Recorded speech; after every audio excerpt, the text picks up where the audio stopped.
రైతు సోదరులకు స్వాగతం. భారత వాతావరణ శాఖ ఒక కీలక అప్డేట్ రిలీజ్ చేసింది. ఇప్పటికే బంగాళాఖాతంలో అల్పపీడనం కొనసాగుతూ ఉంది. మరి దానికి తోడుగా ఒక ఉపరితల ఆవర్తన ద్రోణి కూడా కొనసాగుతూ ఉంది. ప్రస్తుతం ఉన్న అల్పపీడనం శుక్రవారం అంటే ఈరోజు సాయంత్రానికి రాత్రికి వాయుగుండంగా మారే ప్రమాదం ఉంది. ఈరోజు రాత్రికి కానీ రేపు ఉదయానికి కానీ అది వాయుగుండంగా మారి కోస్తా, ఆంధ్ర, ఒరిస్సా, తెలంగాణల ప్రాంతంలో తెలంగాణలోని 13 జిల్లాల్లో అతి భారీ వర్షాలు నమోదయ్యే అవకాశం స్పష్టంగా ఉంది. స్కైమెట్ ప్రైవేట్ వాతావరణ సంస్థ కూడా ఇదే రిపోర్ట్ ఇచ్చింది. శాటిలైట్ ఇమేజెస్ కూడా క్లారిటీ వచ్చేసాయి.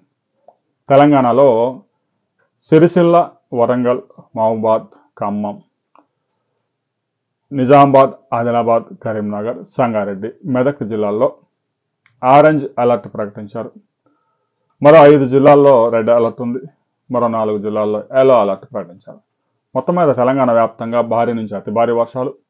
ఆంధ్రప్రదేశ్లోని విజయనగరం, విశాఖపట్నం, శ్రీకాకుళం జిల్లాలు, ఉభయ గోదావరి, కృష్ణా, గుంటూరు జిల్లాల్లో చాలా ప్రాంతాల్లో భారీ వర్షాలు.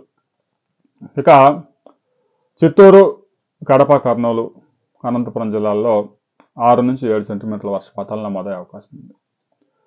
ఈ వాయుగుండం ప్రభావంతో శనివారం, ఆదివారం వరకు పెద్ద ఎత్తున 2 తెలుగు రాష్ట్రాల్లో వర్షాలు నమోదయ్యే అవకాశం ఉంది.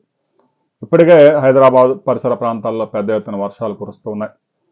గడిచిన 24 గంటల్లో కూడా ఆంధ్రప్రదేశ్లో చాలా ప్రాంతాల్లో 2 సెంటీమీటర్లు, కొన్ని ప్రాంతాల్లో 5 సెంటీమీటర్ల భారీ వర్షాలు కూడా నమోదయ్యాయి. రాబోయే 48 అవర్స్లో 2 తెలుగు రాష్ట్రాల్లో పెద్ద ఎత్తున వర్షాలు నమోదయ్యే అవకాశం ఉంది. తెలంగాణ ముఖ్యమంత్రి ఇప్పటికే అధికారులను ఆదేశాలు జారీ చేశారు. సిబ్బంది మొత్తం విధుల్లో ఉండాలని ఆదేశాలు జారీ చేశారు. ముఖ్యంగా హైదరాబాద్ నగరంలో 2 సెంటీమీటర్ల వర్షపాతం పడితేనే అరాచకం క్రియేట్ అవుతుంది. ఇక రాబోయే 2 రోజుల్లో దాదాపుగా 18 సెంటీమీటర్ల వర్షపాతాలు నమోదయ్యే అవకాశం ఉంది. దీంతో అధికార యంత్రాంగం, రెవెన్యూ యంత్రాంగం మొత్తం అలర్ట్ అయింది. రైతులు, రైతు కూలీలు వర్షం పడుతుందని ఎట్టి పరిస్థితుల్లో చెట్ల కిందకి మాత్రం వెళ్ళవద్దు. ఈ ఏడాది ఇప్పటికే పిడుగులు పడి 22 మంది ప్రాణాలు కోల్పోయారు.